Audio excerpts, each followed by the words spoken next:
The following might contain possible spoilers for the Disney Channel series The Owl House.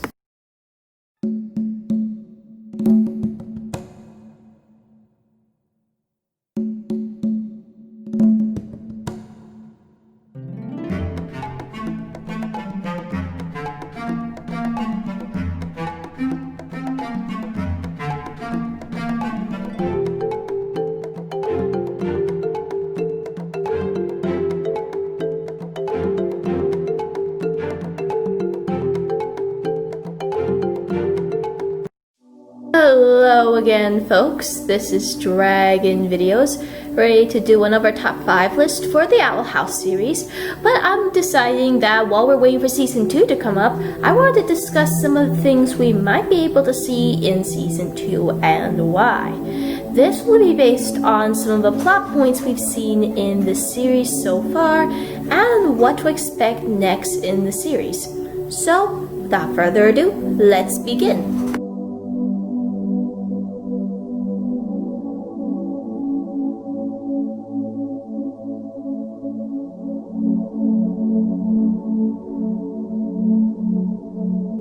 So, if many of you had remembered from last time, Basha was one of the worst characters in the Owl House series.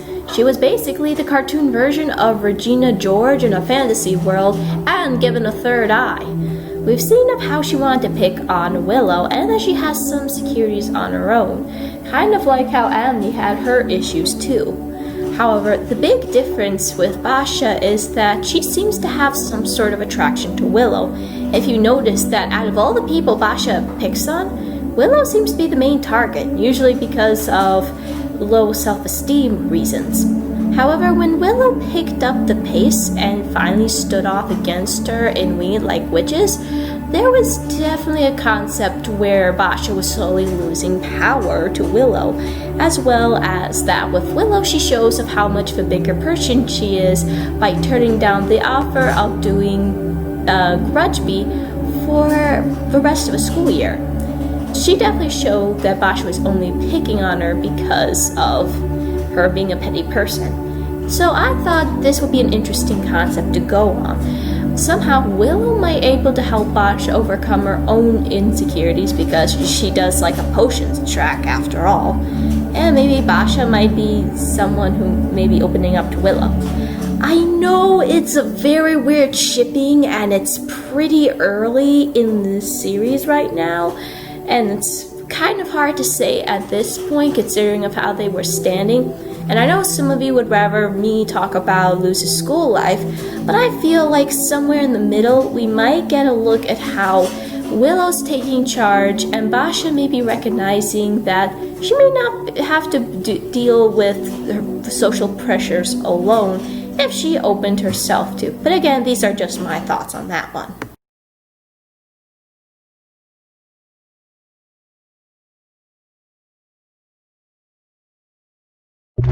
So in the beginning, I can't say the relationship is toxic, but yeah, at the same time, there's just something that's a little off about this relationship. I know that Luz's mom's trying to do what's best for Luz and try to help her be a little bit more healthy in the way where she's not constantly being delusional, but yet at the same time, I felt like she was squashing Luz of who she is as a character and making her feel ashamed of who she is. So in season 2, I do want to see of how the relationship's gonna develop in that arc. As well as, personally, the one thing that I do find sad is when is Luz's mom going to realize that her daughter didn't write all of those letters and that they were just mere forgeries. I mean, if you've seen a child's handwriting for 14 whole years, you should know something would be up if they've done strange punctuations or even spell their own names off. So anyway, I felt like this was something to put on number 4 because it may not be addressed immediately in the series, but is something that we need to pay attention to, mostly because it would also affect Luz's character development in the process. I mean, sooner or later she's gonna have to stand up to her mom about how she feels of her alienation, her desires, and what she wants out of her mother's relationship and her love for her.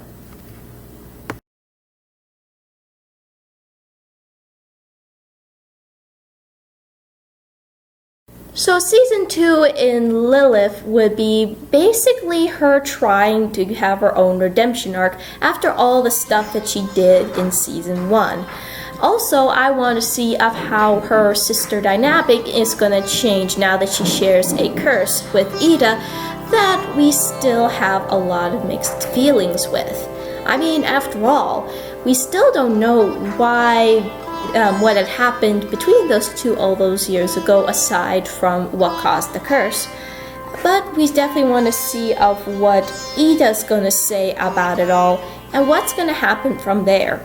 And personally, I also want to see of how things are going to go in terms of how they're going to be both on the run from the Emperor's Coven, and I think that Lilith will go to the Owl House and stay there as a permanent resident because, realistically speaking, she's got nowhere to go. She's officially a fugitive by the law, as well as the fact that she doesn't exactly come off as a bit of a survivalist compared to what we've seen with Idolin. So I do want to see of what happens with Lilith adjusting to a life of being an outsider for once.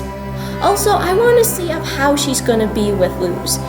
In Young Blood, Old Souls, we definitely saw that those two weren't exactly on good terms. I mean, Luz didn't exactly put full-on faith with her, but she knew that she was going to need a lot of help if she were to try to get through to the Emperor. So, in a lot of ways, I want to see Luz and Liv kind of building up some sort of connection. Not like a mentor thing, but more like a special aunt. Also with Lilith, I want to see in terms of how her relationship with Amity is also going to be put into effect. Because after all, Amity's mentor is Lilith, and having her being forced to be put into a petrification process would definitely cause some sort of character arc. So I do want to see more relationship and character arc with Lilith.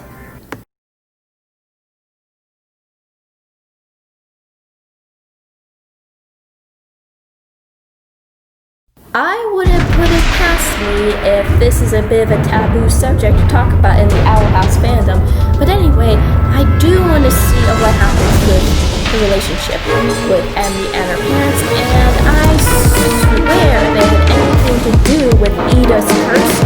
I'm pretty sure many of you will probably want to do more than just torchwood and pitchforks, ladies and gentlemen, because trust me, even after understanding Willow, I would be putting it past myself.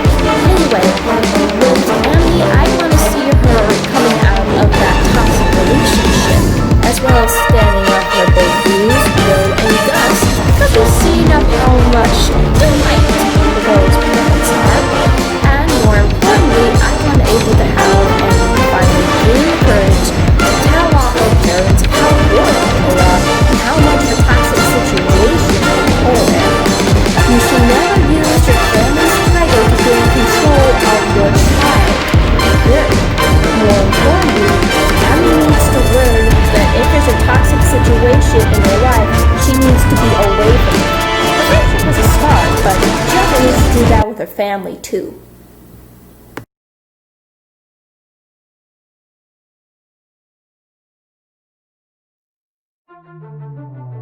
I'm pretty sure many of you wanted me to discuss this for quite some time, so I decided that this is a big deal, number one, because after the debut of Emperor Bell, so many questions hang there, like what's the Day of Unity, and what is he planning to do with the portal? Whatever it is, it's not good, and we still don't know much about him. As far as we can tell, he is more mysterious than Horde Prime, and he kind of strikes a little bit as the Lich King from Adventure Time. Whatever the Day of Unity is, it has to involve with the magic and the human world. And, quite frankly, I'm terrified of where this is gonna go. And this is definitely dark considering this is Disney standards. But this is why I put it number 1, because this is practically the game changer we want to see in season 2. We've had so many mystery building up to this guy, and we don't want it to go to waste. And trust me, neither do I. So anyway, folks, this is my thoughts on this short list.